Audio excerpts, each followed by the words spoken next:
This is going to be how to get interest and offers in college recruiting in 2024 without flying all over the country to recruiting events, without relying on your high school coach or your travel coach to connect you with schools, or losing out to the craziness that is the transfer portal, because a lot of families are struggling with these things and they're struggling to get on college coaches' radars and they don't really know what to do otherwise. And by the end of this video, you are going to know what you need to do in order to put your kid in the best possible position to get interest and offers from schools that you love. Now, before we dive in, I have 10-second legal stuff for you. That boring legal stuff is coming in 3, 2, 1.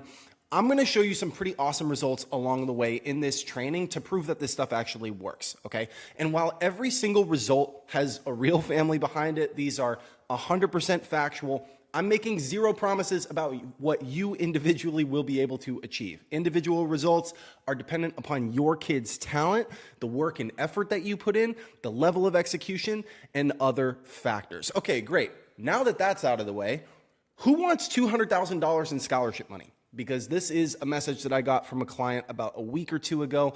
At one point, they had 43 interested schools. That turned into 11 scholarship offers and almost $200,000 in scholarship money. Or how about this case where they had over 20 schools that are reaching out to their kid with interest for visits and texts and phone calls? Or how about this one? If you look at the third red box at the bottom there, you'll see that in literally 15 days, he went from nothing to being recruited. And so the question is, how is this possible, right? How is this possible when maybe you're sitting there going, we don't have any of that, or maybe we have a little bit of that, like a little taste of that, but we don't have the interest and offers that we're actually looking for. And so, Jack, I've seen these results. I've seen you post about them on social media, or I just saw them on the screen for the first time.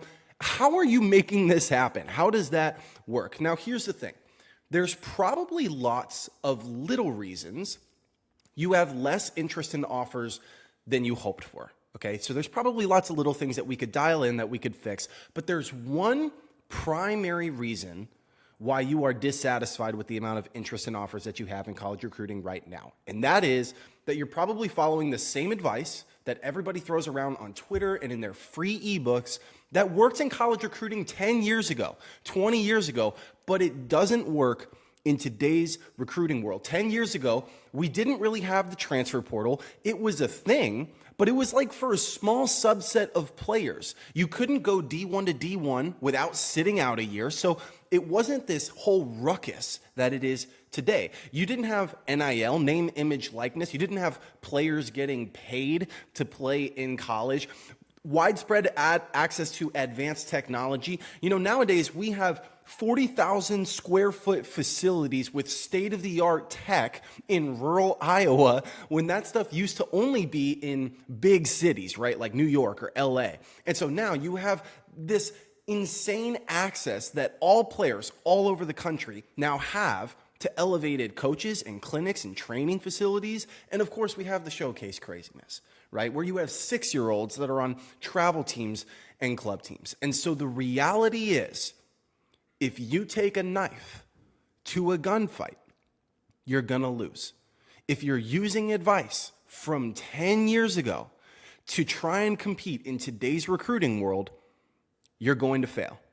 And that knife advice from 10 years ago looks something like this. They say, hey, you know what? You're going to get exposure from going to showcases and camps. So go to as many of these things as you possibly can, because that's how you're going to get on college coaches' radars. Also, go ahead and make a list of 20 to 30 schools and send some emails. See what happens. Post a few times on social media, maybe tag some coaches. Hey, you know what? Have your coach connect you with schools because they're super connected and they have this amazing network. And then take your best clips and make a highlight video, and send that highlight video to college coaches. And then, of course, how could we forget? You got to write those handwritten notes to show them that you really care about their school. But here's the thing. It's nearly impossible to make this strategy work. Nearly impossible. And I'll prove it to you. Here's why this is the case. So you're going to go to showcases and camps and you're going to get exposure. Okay, great. First of all, there are hundreds of players at these events. If you want to stand out, Your kid has to play insanely well in a very short window of time in order to stand out. You're going for a weekend and your kid plays bad that weekend because they just have an off weekend, which happens in sports. You're out of luck.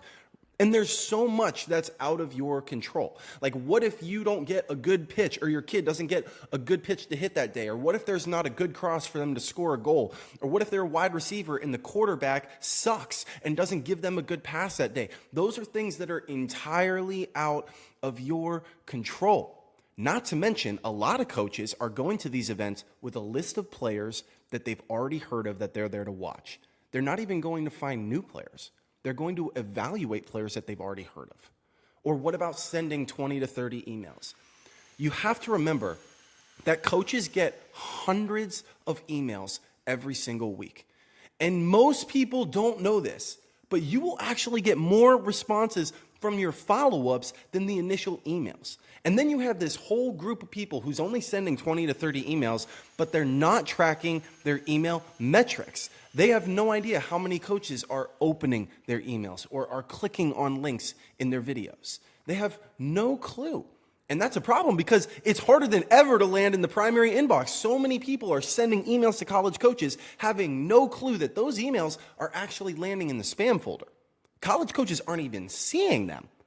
Problem. Hard to get interest when that's the case. Or how about posting? Maybe you're DMing a little bit, you're tagging on Twitter. But if you're reliant on a social media algorithm to show your videos to the right people, you're asking to get clobbered by the recruiting gods. They're just going to say no.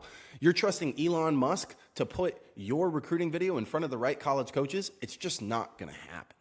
And most families are not intentional about optimizing their profile, setting that up for college coaches, contacting coaches through DMs intentionally and strategically, and funneling coaches into conversations, turning follows into conversations. Or how about people who are relying on their coaches to connect them with schools? They're like, my coach is super connected.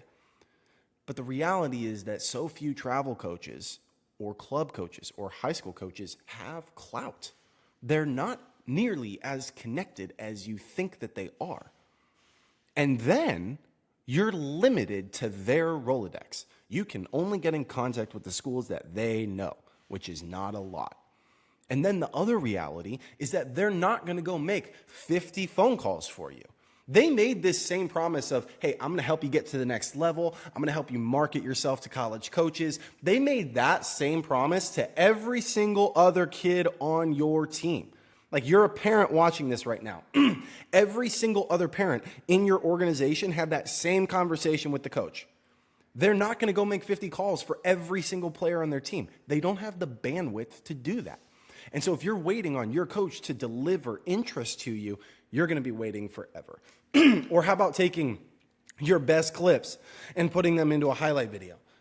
It's just the truth that no coach is going to watch 4 minutes of a player that they've never heard of before, that they've never seen before.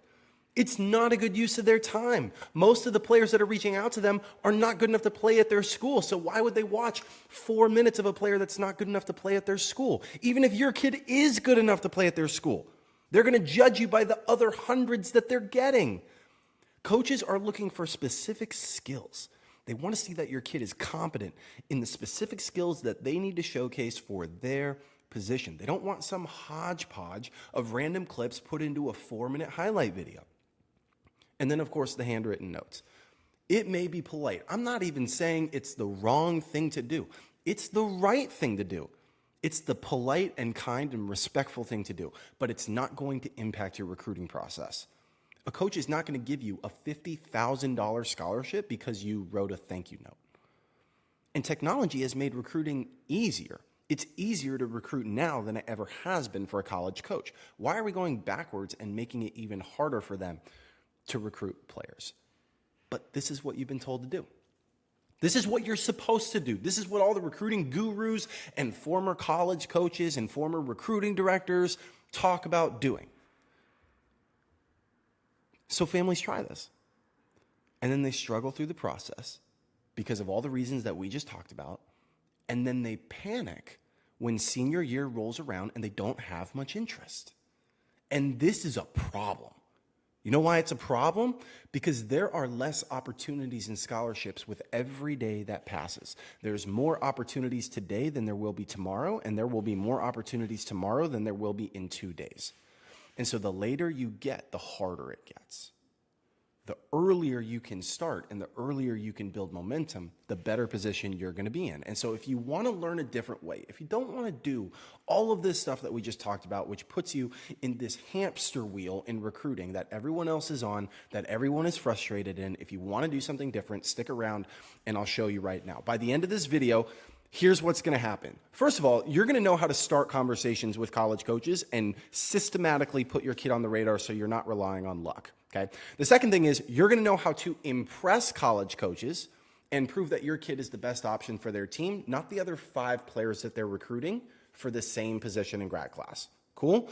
You're also going to know how to avoid money grab showcases so that you're not wasting your money and you're going to be able to pick ones with a higher chance of a return on investment. And then you're going to know how to build relationships with college coaches and turn interest into real scholarship offers. And you're not going to be reliant on your travel coach, your high school coach, or random recruiting events for exposure and opportunities. You're going to be able to take your kid's recruiting process into your own hands and secure their destiny with your effort and your work and your strategy, not relying on someone else. Sound good?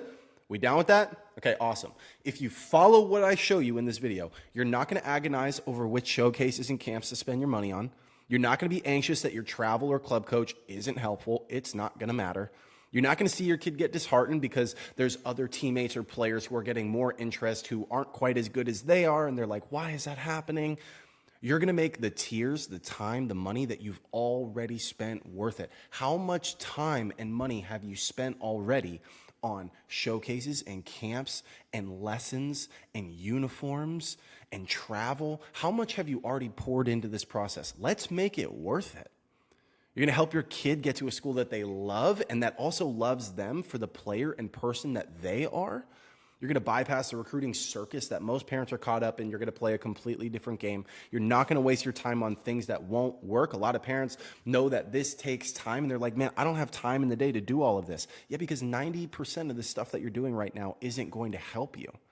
So you're wasting your time on things that aren't going to actually produce any meaningful results. And so hopefully, if I do my job, you're going to regain your sanity. We'll see if that happens.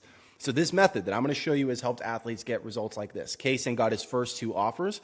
He had nothing before we came along. Now he has lots of schools interested, and he's about to get his first 2 offers. You have Serena, who committed to her top school. You had Tyler go from a few interested schools to more than a dozen.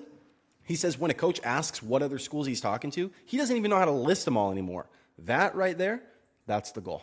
And so if you're like, who is this crazy guy? Like, this guy's just making claims. He's just saying stuff.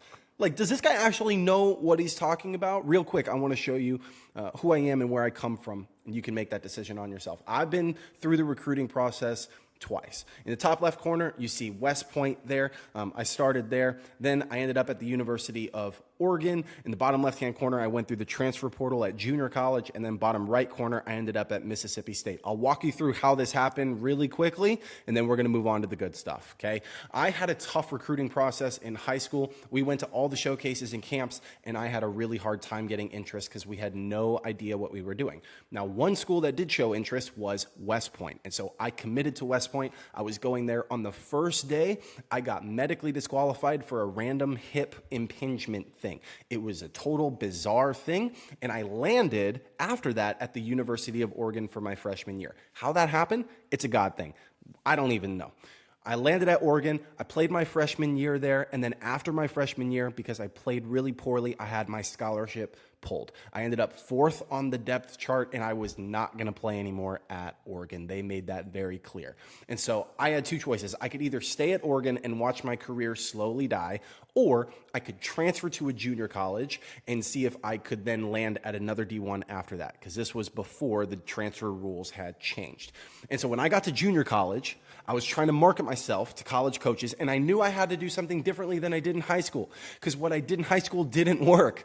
And so that's when I started testing things and trying things and what actually works. How can I make this happen? I ended up receiving more than a dozen D1 offers, and then I committed to Mississippi State. Played my junior year at Mississippi State, won an SEC championship. It was incredible, Hail State. And then I was drafted by the Los Angeles Angels in the 20th round, and I played 7 years of professional baseball. At this point, we've helped athletes in 9 different sports. Baseball is not even our biggest sport anymore. Okay, so here's my offer from UConn that I got. I got an offer from Indiana. It was a 40% scholarship, and they never saw me play in person. We'll walk through how that actually happened.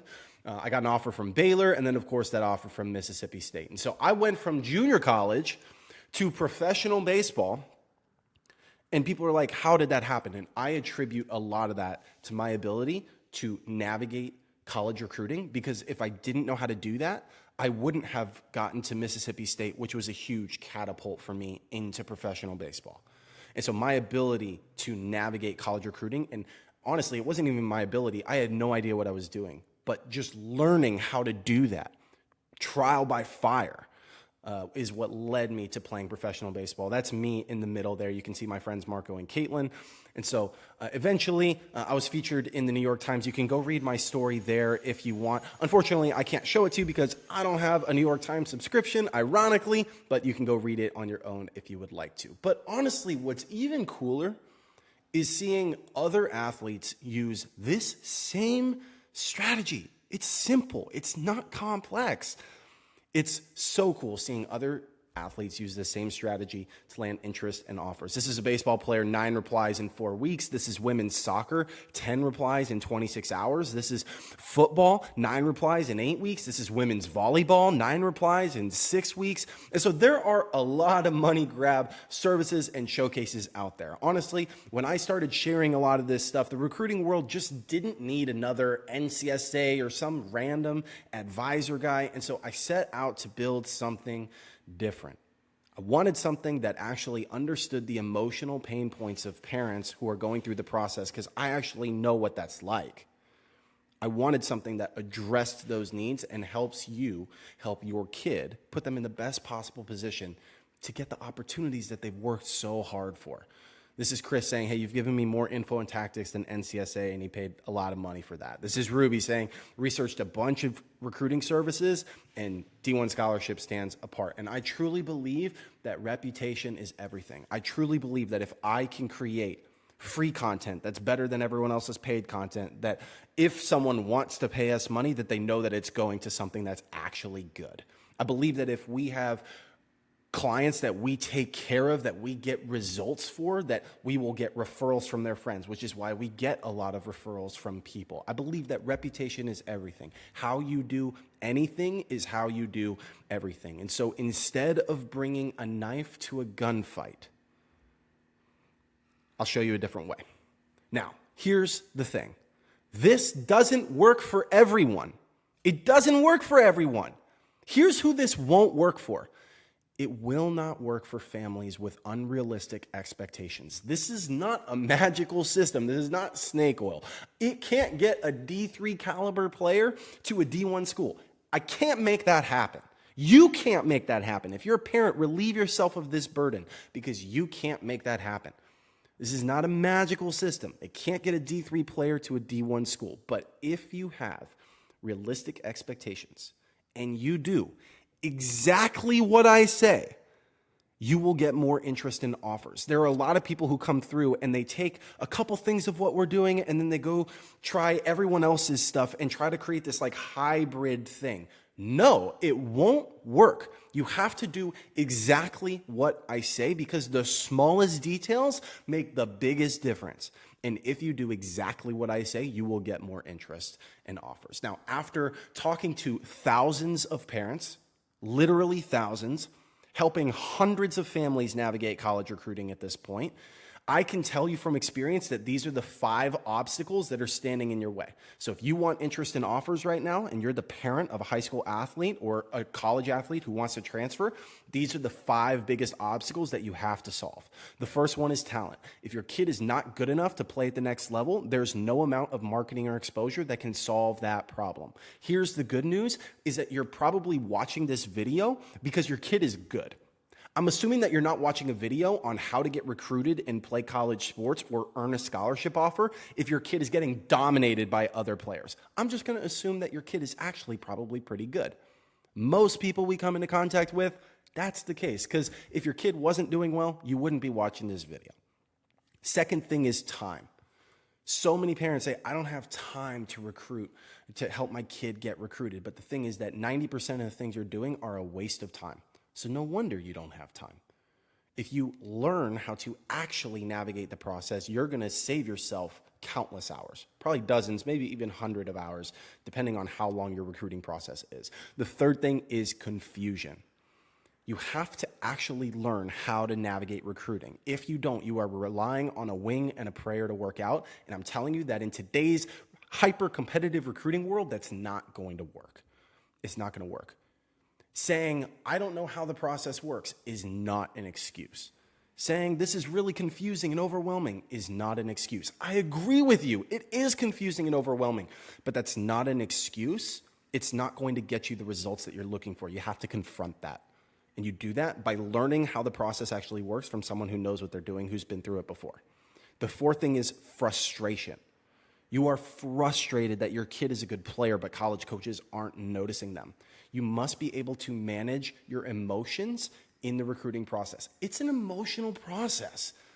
You have your kid who has been working for so long, for so hard, trying to accomplish this goal, and you want to do everything in your power to help them do that, and you can't figure it out, and people aren't noticing your kid, and you're like, this is so frustrating. But you must take the emotion out of it and simply ask, what do we need to do in order to achieve these results? What is required to get the thing that we want? And then you do that thing. And the last thing is fear. You must conquer fear. Fear that your kid isn't good enough, fear that you're going to say the wrong thing, fear that this isn't going to work out and your kid's going to have no options. And the best way to vanquish fear is through action. It's taking action and taking steps in the right direction. That is what will give you relief so that you actually feel better about the process. And when you see little bits of progress, that's going to fuel you. It's going to give you momentum to continue taking action, which is the snowball effect. And that is how you get the results that you're looking for. We had this woman named Christine. And Christine came to me and she said, hey, Jack, I really don't know if my kid is good enough to play at the next level, but I want some help. And this was when we had kind of, this was last year. And I was like, Christine, I just don't know that you're a good fit for it. Because most parents, when they get on, they tell me how incredible their kid is. And you're not doing that, which makes me think that your kid is not that good. And so I told Christine exactly what to do. I said, listen, here's what I would do if I were you, but I don't think that you're a good fit. And she said, Jack, I think I am. I would like some help. And so she pushed back and I said, okay, fine. And so we set clear expectations. And I said, listen, I don't know what's going to happen here, but I'll give it a shot. Her kid ended up getting 2 offers. And that is the moment that I realized that nobody has a crystal ball. I can't look at a kid, no coach can look at a kid and say, yeah, that's a D1 player or that's a D3 player. Because guess what? It's subjective. All coaches see something different. And so here's the reality in recruiting. You only need 4 things to succeed, okay? If you do these 4 things, you will get interest in offers in recruiting, period. There's no debating it. And everyone likes to make recruiting super complex and confusing. Let's ignore all the noise and say, let's just do these 4 things. Because if you do these 4 things, you're going to succeed. What are those 4 things? The first is talent. Your kid has to be decently good. We just talked about this. The second is evidence. You need proof that your kid is good. So you can't just say it. You can't just think it or believe it. You need to actually prove that your kid is a good player. And then once you have that proof, you need exposure. You need enough college coaches to see that evidence enough times.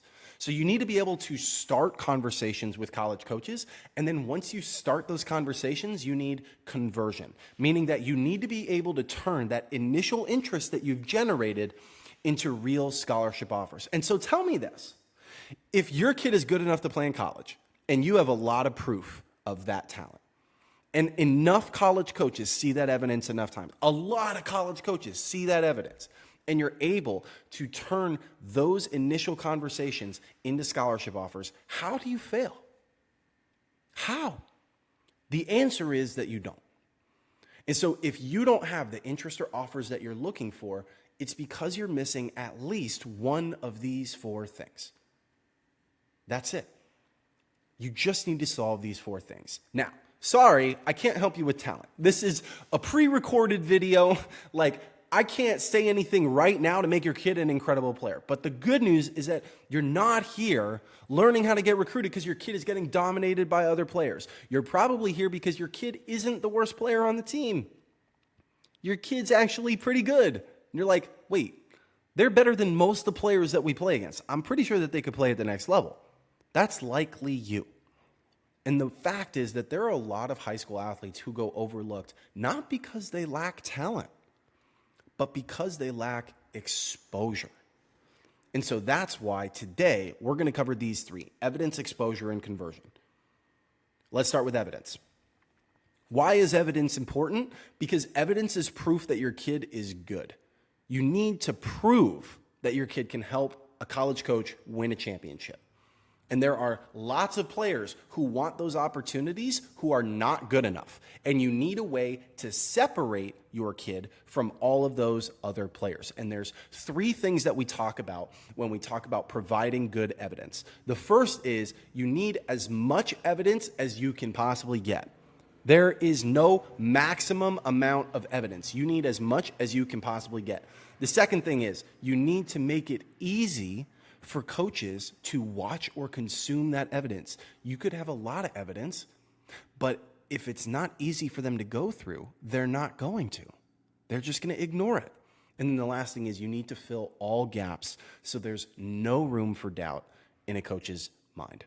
Let's talk about these 3 things. So there's 5 types of evidence. When you say, Jack, what is evidence? There's 5 different types of evidence. You have video, you have stats, you have in-person evaluation, that'd be at like showcases or camps.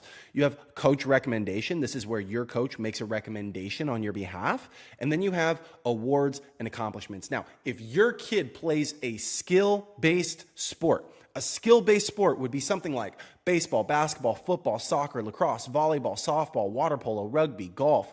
Those are skill-based sports. Golf is a little bit stat-based. All the other ones are skill-based sports. Your kid probably plays a skill-based sport if you're watching this video right now. If that's you, video is king.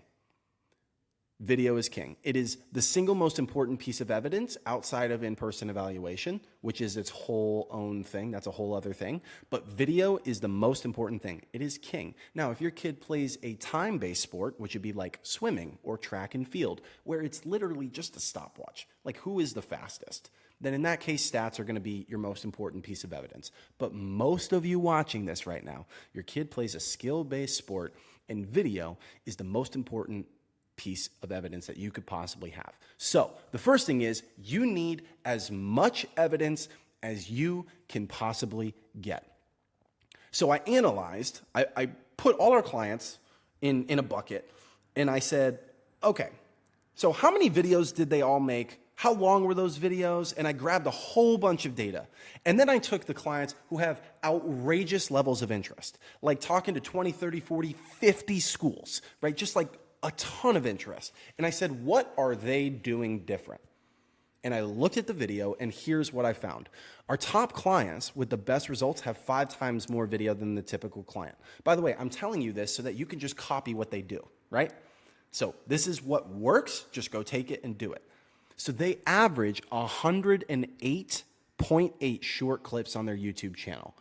Short clips is anything under 30 seconds. So they average over 100 videos on their YouTube channel. The athlete who had the most had 203.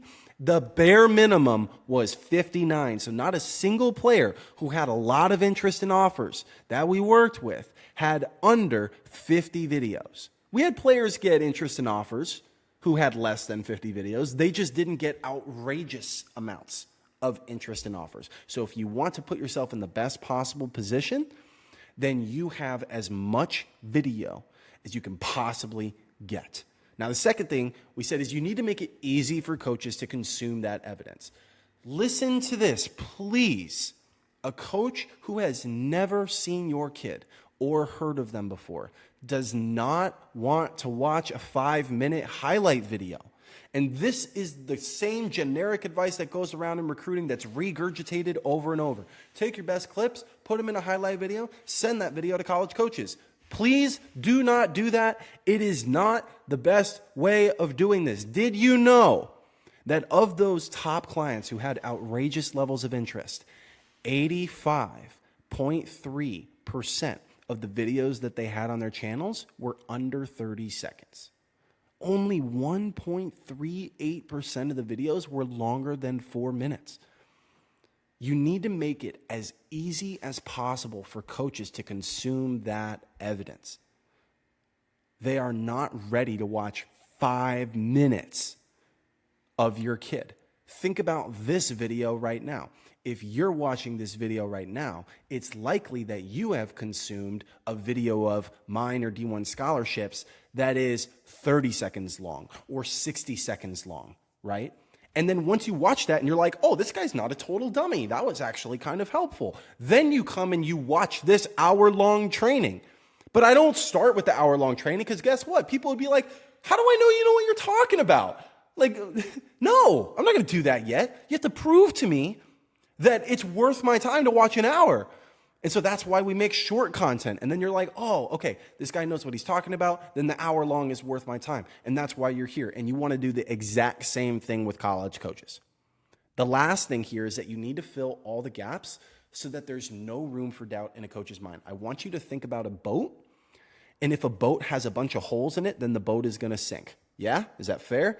Okay. So if you want the boat not to sink and to sail like a normal ship, then you need to plug all the holes in that ship. In the same way, if your kid's recruiting process is a boat, then all the holes in the ship are the skills that your kid needs to showcase for their specific position. You must showcase every skill that a coach needs to evaluate. Because if you don't, then a coach is going to say, well, I saw that they were able to do X, Y, and Z really well, but I didn't see any proof of A, B, and C. So maybe they're not the complete player. And then doubt enters their mind, and now you're swimming upstream. Now it's much harder to actually get an offer from that school. And so of those clients who are absolutely crushing it, who have the most amount of interest in offers, on average, they showcased almost 9 different skills, 8.8 technically. So 9 different skills of their kid performing at their position, covering all their bases to make sure that there's no doubt in a coach's mind. The one with the most had 21 different skills. I think that's a little bit overkill. I don't think that you need 21. You should be shooting more for that 9 number. The minimum was 2, and that was an outlier. Most of these athletes had more than 2. Almost all of them had more than 2. So compare this, what we just talked about, to the recruiting world that says, just take your best clips, throw them in a 3-minute highlight video. No wonder families struggle to generate interest in offers. That makes sense. Like, duh, of course. Why didn't I think of that before?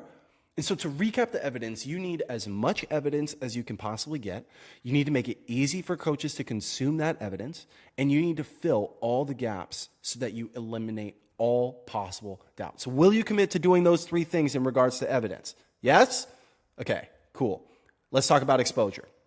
Why is exposure important? You need college coaches to see that evidence. You just spent a whole bunch of time and effort and energy making that evidence really good. You need college coaches to see it. Because if the best evidence in the world is hidden under a rock, it's completely useless. We're building that evidence so that we can put it in front of a lot of people. If a tree falls in the woods and no one is there to hear it, did it actually fall? I don't know.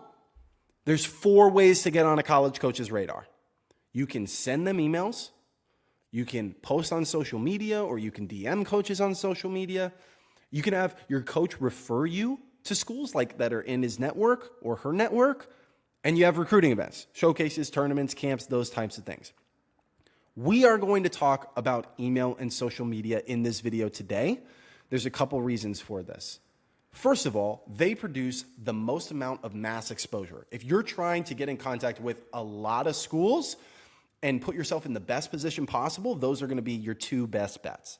In terms of coach referrals, you might get 3 to 5. Like your coach, and we talked about this earlier in this video, your coach is not going to make 50 calls for you. It's just not. But they might make like 3 to 5. Okay, cool.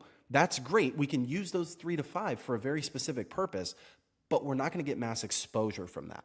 And then in terms of recruiting events, most players get 1 to 5 interested schools from their recruiting events. Now, if your kid is a top 5% player, they're going to get way more than that at recruiting events. But the thing is, if that were the case, you probably wouldn't be watching this video. You'd probably be drowning in interest and offers. And so for most athletes, they're playing roulette at showcases and camps. It's like probably not going to work out for them, might work out for them. And so they get a little bit of interest, but they're not going to get a ton of interest, which is why we're going to focus on email and social media. So here's why email is important. It is a systematic way of generating exposure with trackable metrics. So what that means is that you can track and improve your recruiting process with metrics. You can say, okay, we got this many coaches to open emails. How do we increase that number? Okay, we got this many coaches to click on our video links. How do we increase that number, right? And so you can actually strategically improve your process and get more interest. Email also doesn't know any state lines or boundaries. If you're in New York, you can contact schools in California. You don't even have to fly out there right away. So there's no state lines or boundaries. You have the ability to reach literally every single coach in the country. You don't have to go to as many showcases and camps because you're going to be able to generate interest another way, and you're going to build momentum. It's going to make everything else that you do in recruiting easier. So when we talk about emailing coaches, there's 3 things that we talk about. The first is contacting a lot of schools. The second one is tracking email metrics like opens and clicks. And the third is following up with schools that didn't respond.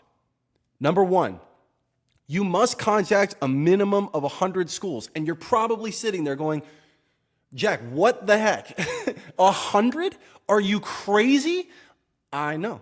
Trust me. I've talked to thousands of parents. I know that this is how parents respond. But let me walk you through it because this is actually just a math equation. That's it. I want math on your side because if math is on your side, you're going to get more opportunities. Your kid is going to be much happier. Okay?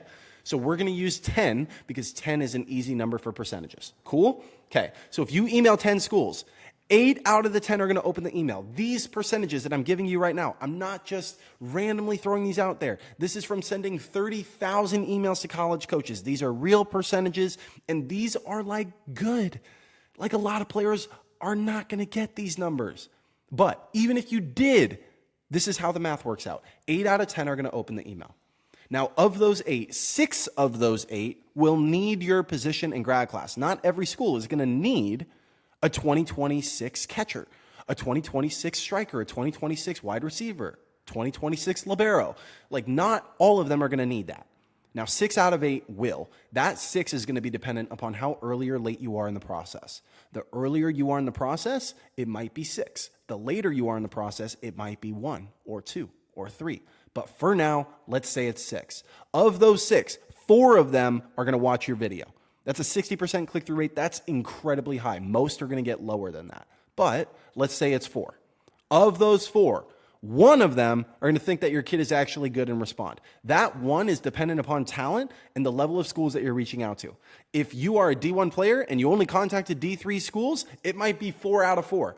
If you are a D3 player and you only contacted D1 schools, you're probably going to get 0. But let's say that your kid gets 1. So for every 10 emails you send, you get 1 response, which is about right. And so the easiest way to get more interest is to send more emails, to contact more schools. And if you're like, Jack, this isn't possible. Yes, it is. On the left side, you can see we use software to send these emails to make this easier. You can see the number of emails that we send. These are just an individual campaign. And these include follow-ups like 300. There's one that has 400. It's absolutely possible. Now, on the right, you're seeing a message from a client. And I think this client has a really, really good perspective in college recruiting. And so a lot of people see on the left, they see contacting a lot of schools and they think that that means that they're going to end up settling. They're contacting schools that they're not really that interested in, right? But look at what this client says. It says, everyone says find the fit. And to be honest, when you read that, the underlying tone is that your kid isn't good enough, so go lower level. But when you really get into it, that's not what it means. There is so much more to recruiting than just skill or talent. And I think that this is so important for you to understand. Just because I say you need to contact a minimum of 100 schools does not mean that I'm expecting your standards to drop. I'm saying that there are schools that you have no idea exist that are actually a great fit for your school, for your kid, that you would be really excited about. We need to contact more schools in today's recruiting world.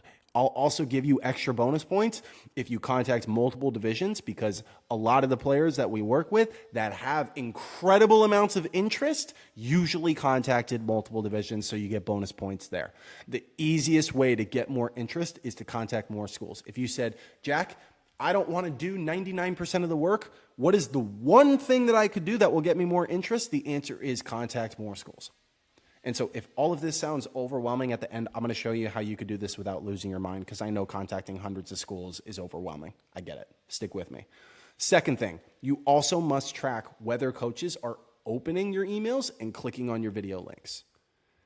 If you don't do this, you have no idea if a coach even received your email. You might come to me and say, Jack, I'm not getting any email responses. Can you look at my script? And I'll say, okay, so we need to change this about the script. We need to fix this. And I give you this perfect email script and you're all excited. You're like, yes, I'm finally going to get responses. And you go send emails and you don't get any responses. But what we learn is that all of those emails were going to the spam folder. So no one even saw the script. So we fixed a problem that wasn't even really the problem. The problem wasn't the script. The problem was that nobody saw the script. No coaches were opening the emails, but you had no idea because you weren't tracking that. And the thing is that more emails than ever are going to the spam folder because Gmail and Yahoo have released these new deliverability rules that are making it much harder to land in the primary inbox. And so a lot of families are sending all these emails and putting in this time and effort, and they have no idea that it's wasted, that those emails are actually going to the spam folder. So when you track metrics, you can actually be intentional about how to improve your strategy. Instead of just saying, oh, well, I didn't get any responses. Okay, cool. So what was your open rate? How could we improve your open rate? What are the ways we could do that? How about improving the click rate on your video? Or, okay, coaches opened and clicked on your video, but they didn't respond. Okay, is there something we could do with the video? Could we make the video better? Maybe we need to adjust the schools that we contact. We can actually get strategic about these things instead of just hoping on a wing and a prayer and sending out a bunch of emails, which is what most people do, if they even send emails in the first place.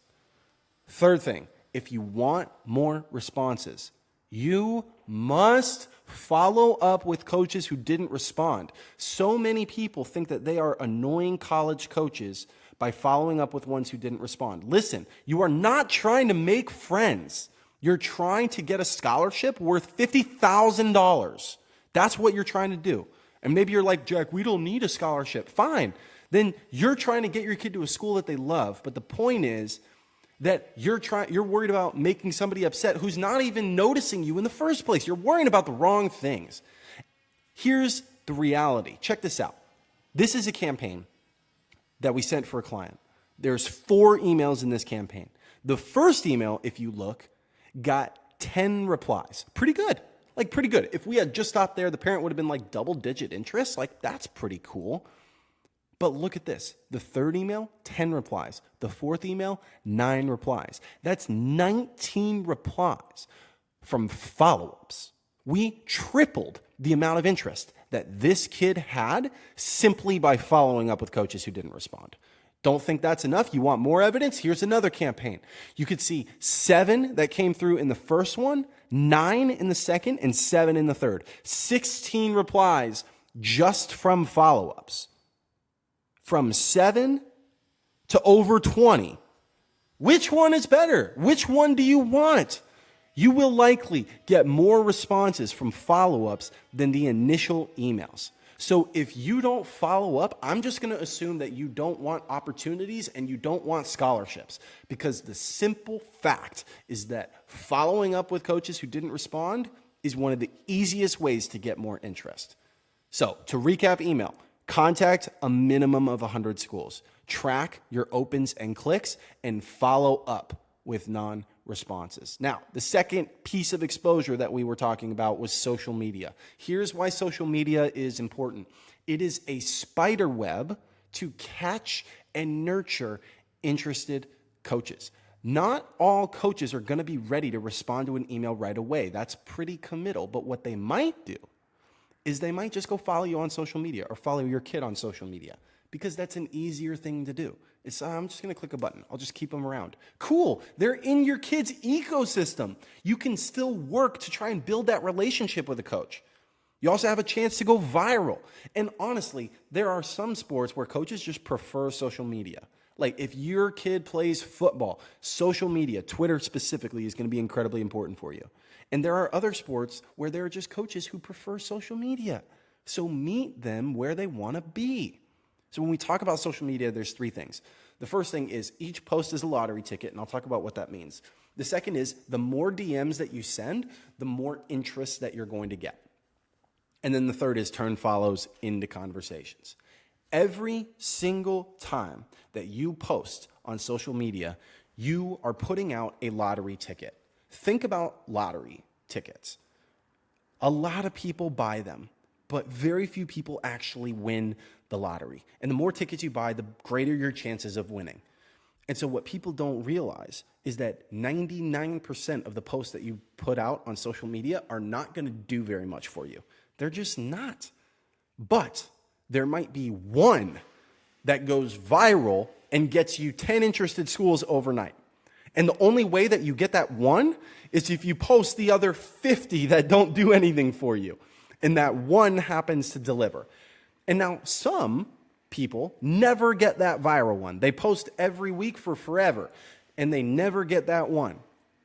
And so that's why we talk about having email, right? And we talk about all these other ways of generating interest is so that you're not just reliant upon the algorithm.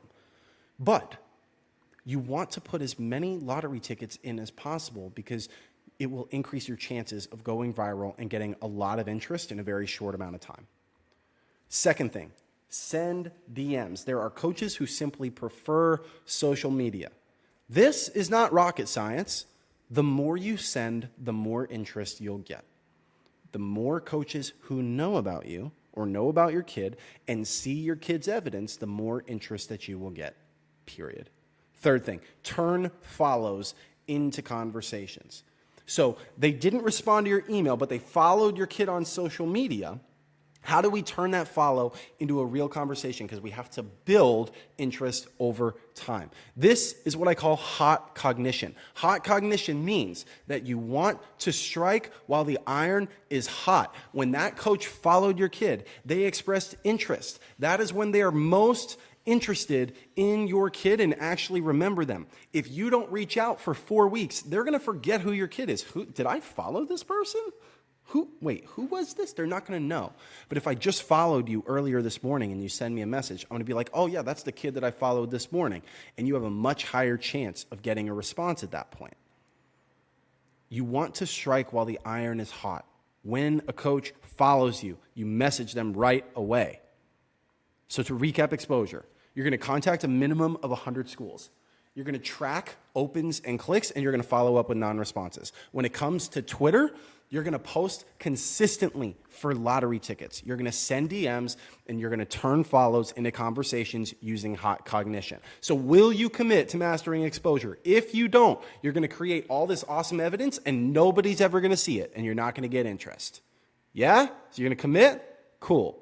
Last thing here, conversion. It's the third piece of this puzzle. Why is conversion important? You must be able to turn the initial interest into real scholarship offers. If you don't, you're going to have a leaky bucket where you're going to be able to generate interest and you're going to get really excited. Oh, I got 5 schools interested. And then over the coming weeks and months, those schools and those relationships fizzle out. And then you're going to lose all of that interest because you don't know how to build those relationships. So then you're going to go back to zero. And you're going to be like, oh, I got to go generate more interest. So you're going to go generate more interest. But you still haven't solved conversion. And so you're just going to lose that interest. And the leaky bucket is going to prevent you from ever moving forward and getting the opportunities that you want. Because here's the thing. A coach is not magically going to move from sort of interested to here's a $50,000 scholarship. No coach is going to do that. There's this thing called the confidence threshold. Here's what the confidence threshold is. It's a scale from 0 to 100. And at 0, this is where a coach doesn't know that your kid exists, or they know your kid exists, but they don't think you're good enough, right? And then 100 is where a coach is 100% sure that your kid is the perfect option for their team, and they give you that scholarship offer, okay? So you're trying to move from 0 to 100 with every single school that you possibly can. So what happens is when you're at 0 and you go send an email to a coach and they watch your video and they think your kid is good, you might be at like 20, right? They're like, okay, I'm like sort of interested. And then your job is to take them from 20 and build that interest up to 100. So if you follow up with them once, maybe they're at like 40 now, and then your kid has a phone call with them and they're at like 50, and then they talk to your coach and they're at like 60, and then they watch your kid play in person and they're at like 80, and you're building interest over time along the confidence threshold. So how do you do this? There's 3 things that we talk about when we talk about conversion. The first is sending more evidence. The second is selecting showcases where you have an advantage. And the third is continuing to generate more interest and leverage. You cannot force a college coach to give you an offer. Coaches, I talk to parents all the time and they're like, Jack, so we've been talking to this coach for like 3 or 4 months. How do we get them to give us an offer? And I'm like, listen, you cannot force them to. There are things that you can do that will increase the likelihood that that happens, which is what we're about to talk about. But you cannot force a coach to give you an offer. And a lot of times, if you try to, you're actually going to tarnish the relationship, and you'll never get an opportunity from that school. You must naturally show them that your kid is the best option for them. The only reason they haven't given you an offer yet is because they're not 100% sure that your kid is the perfect fit for their team. That's why they haven't given you an offer yet. So you need to solve that. How do you solve that? You give them more evidence. You show them more evidence that your kid is legit, that they're a stud. Because this is what parents think is happening. When you get on a college coach's radar, you send them an email and they're like, hey, love the video. We want to come watch you play. Awesome, okay? What you think is happening is that the coach is thinking about your kid all the time. They're like, oh, that recruit, they're really going to turn our program around. It's going to be amazing. And I'm telling you that college coaches are not doing that. I'm telling you that college coaches are busy. College coaches are coaching their own team. They're dealing with other recruits. They're doing things at the university. They have their own personal life. They have stuff going on. They're not thinking about your kid night and day, all day long. It's simply not happening. So, do you want evidence that looks like the left side, or do you want evidence that looks like the right side? Which side do you think is a college coach going to go for when he's giving out a scholarship offer? Yeah, it's obvious, right? You must continue to provide more evidence to a coach that your kid is good. That is what builds their confidence to the point where they give you an offer. It's not that they just forgot to give your kid an offer. Oh my gosh, I totally forgot about that kid. That's not happening. They just aren't sure that your kid is good yet. So you must provide more evidence. And parents drastically underestimate the amount of evidence that it takes for a coach to be confident that your kid is good. It's way more than you think it is. Number 2, you want to choose recruiting events where you have an advantage. This is one of the most important things that you should take away from this training, because it'll save you tens of thousands of dollars. And that is that showcases and camps are for evaluation, not exposure. It is not so that you can get on college coaches' radars. It is so that coaches that you're already talking to can evaluate you. Coaches are going to these events with a list of players that they want to watch. And guess who they're going to watch? Not all the randos. They're going to watch those players. And if they happen to see someone else, it's a bonus. But that's not why they're there. They're there to watch the people on the sheet, and so you need to be on the sheet. Your kid needs to be on the sheet. And so when picking events, people are like, well, how do I know if a showcase or a camp is a money grab, if it's worth my time or not? Selectively choose events where schools that you're already talking to are going to be there. so that when you show up, you have a competitive advantage. There might be 100 players there, but guess what? They're watching your kid. They're not watching everyone else. They're watching your kid. And you might be like, Jack, this sounds great in theory, but I don't think that this is practical. I don't think that this actually works. I don't know. I'm kind of skeptical about this. This is a real life example of a client, and read what's in the red box there. She went to an ID clinic from one of the schools we emailed with you. They talked to how many kids? 70? They talked to everyone that was at the event? No. They talked to 3, and she was one of them. And they asked her full game film, and they were sending that. So let's say that there were 60 players at that event. Those other 57 players had no idea that they were walking into a rigged casino. It was a rigged game against them. They didn't really have a chance. And they had no idea. Their parents were like, this is how we get on college coaches' radars. Okay. Our client had a competitive advantage walking in. So no wonder they talked to her and not the other 57 players that were there. This is real. It is a rigged game, and you can rig the game in your favor. And if you want to make the absolute most of these events, you contact these coaches beforehand to let them know that you're going to be there, and then afterward with a recap. And I know that's not some revolutionary thing, but just doing that as a foundational principle will put you in a better position. You must do that if you really want to get the most out of these showcases and camps. Number 3, when we talk about conversion, remember, we're in conversion. We're trying to convert the interest that we already have into more, scholarship offers. And so number 3, you're looking at it going, wait, acquire more interest in offers. Isn't that supposed to be in exposure or evidence or something? No, it's in conversion. And I'm going to show you why. You've probably heard this before. The best defense is a good offense. This is true in recruiting too. I don't want you to generate 3 conversations with college coaches and then play defense and just hope that those 3 work out. I want you to continue to play offense and generate as many opportunities as you can, because it's going to speed up your process and it's going to put pressure on those 3 schools. Everything you do in recruiting is building leverage.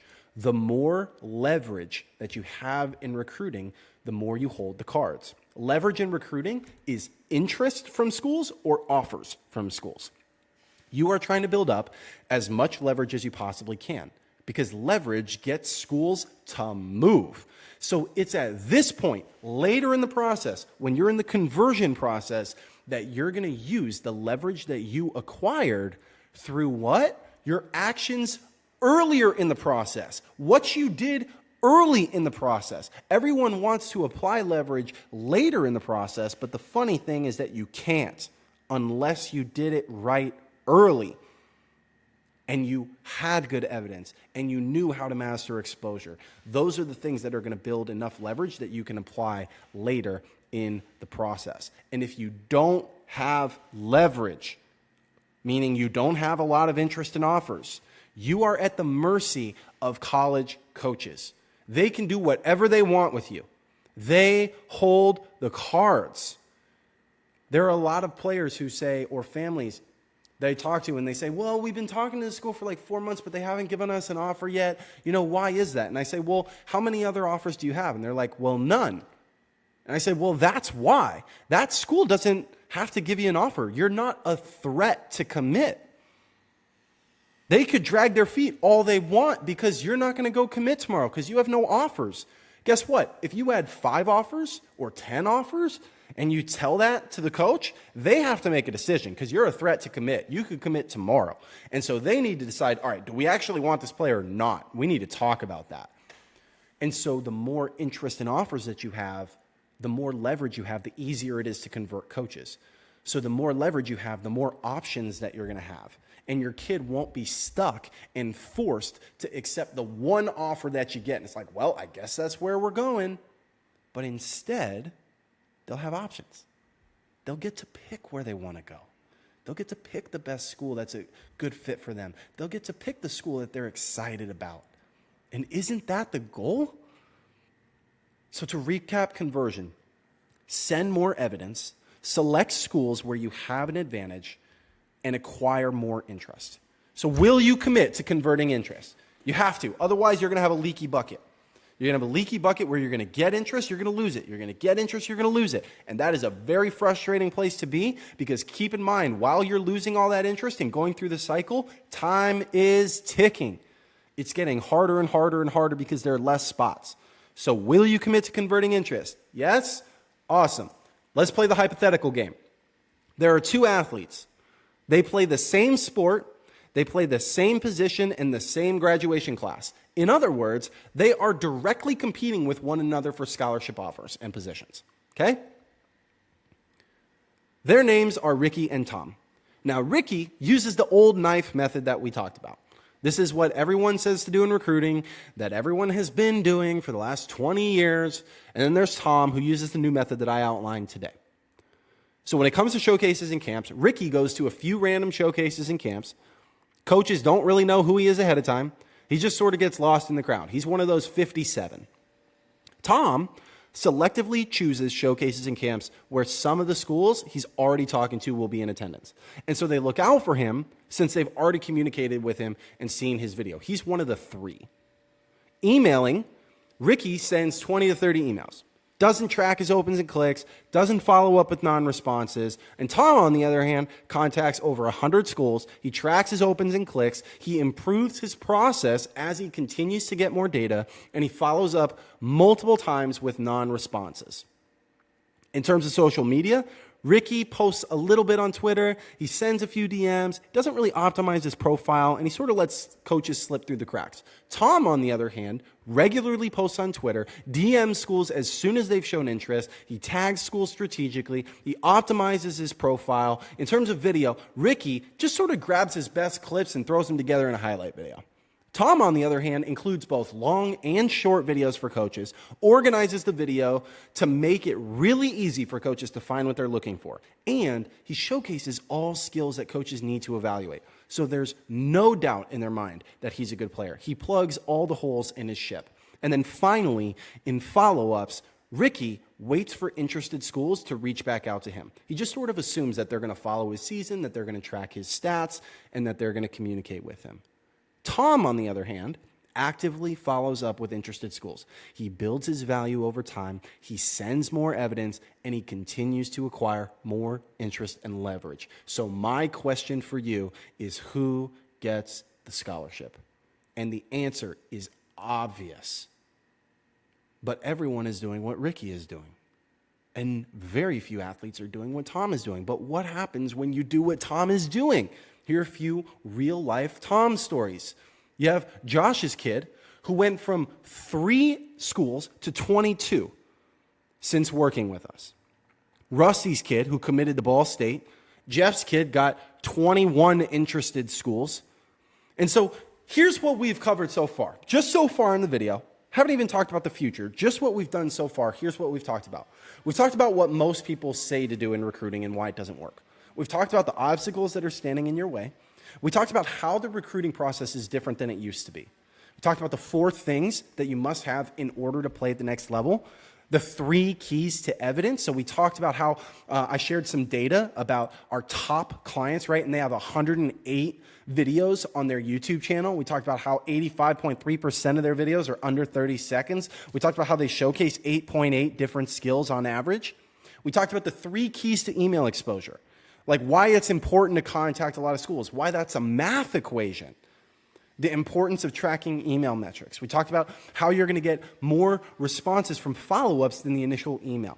We talked about the 3 keys to social media exposure. We talked about the 3 keys to conversion. I don't even have enough space on this slide to go dive into all those things again. We talked about how to avoid money grabs and select showcases where you have an advantage. We talked about the importance of leverage. And I showed you real examples of families using this strategy with major success. So, my question, do you know more now than you did when you first started watching this video? And are you glad that you've watched this video so far? Right? Do you realize the advantage that you now have? You're not in Ricky's position anymore. You're in Tom's position now. Can you see yourself using what I showed you so far to get more interest and offers? Even if you use just a tiny fraction of what I've shown you so far, would you say your time is well spent?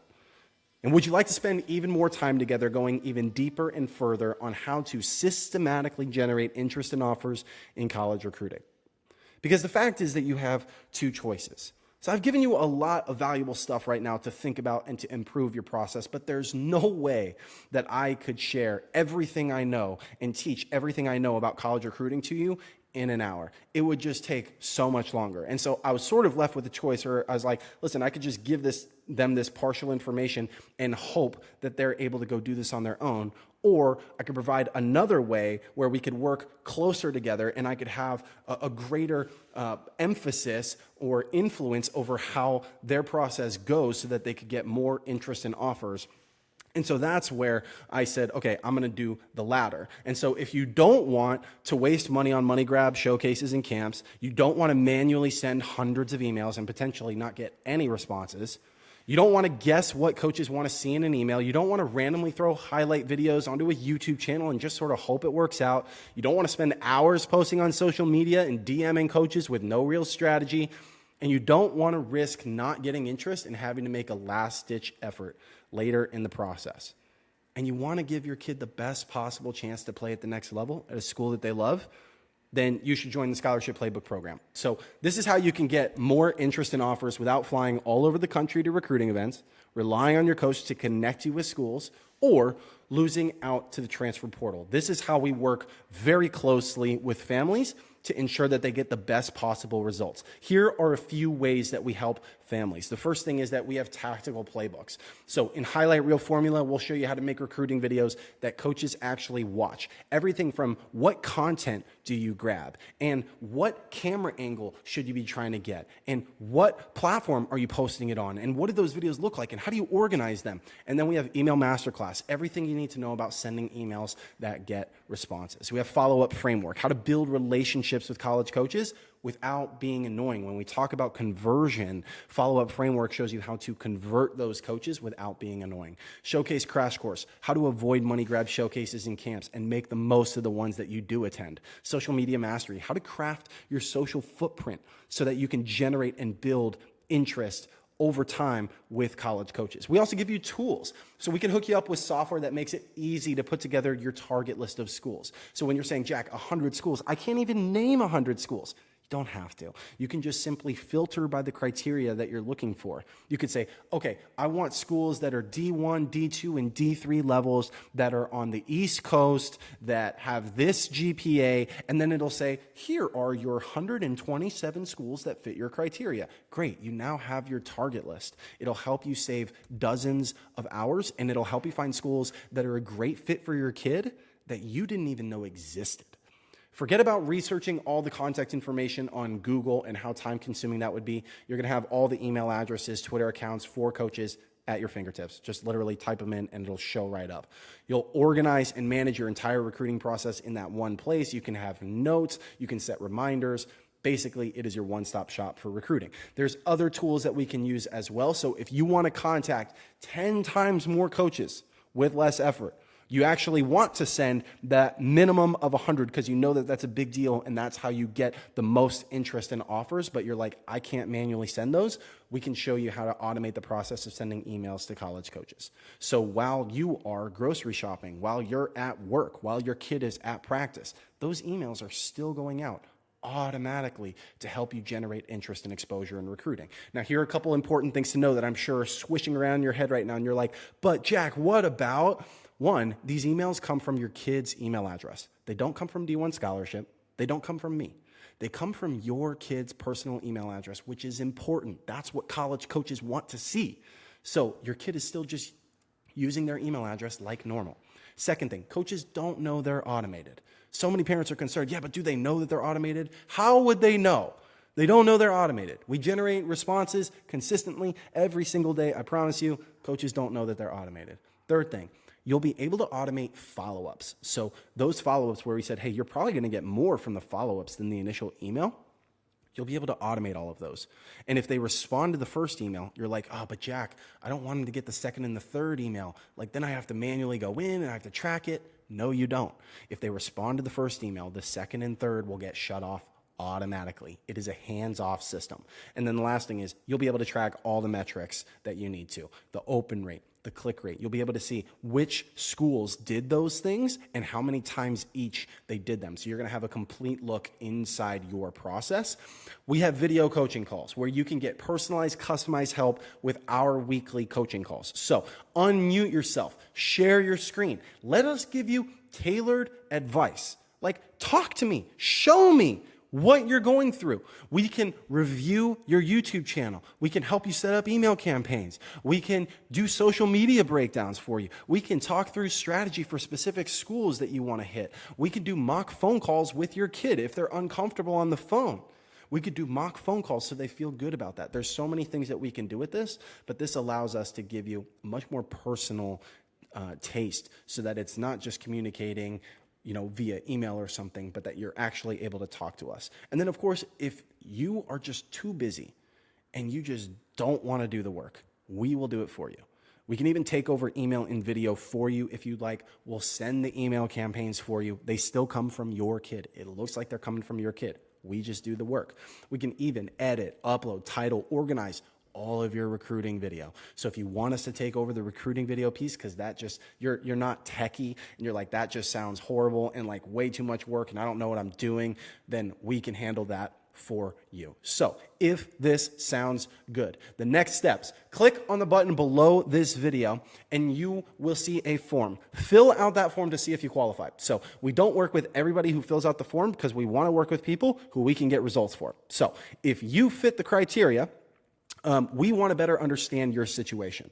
We want to see if this is actually a good fit. And so you'll be prompted to schedule a call with our team. So you will then choose a time that's convenient for you. You'll watch the video. After you book that call, you're going to land on a page that's going to show you a video. Watch that video because it'll show you what you need to bring to that call to make the most of it.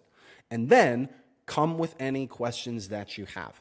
And we will talk through the whole process. We'll see if it's actually a good fit, if it's something that we can help you with, if we are able to provide services and help that would help you and get you more interest in offers. That's what that call is for. So a couple questions that you might have that I'll answer. What sports does this work for?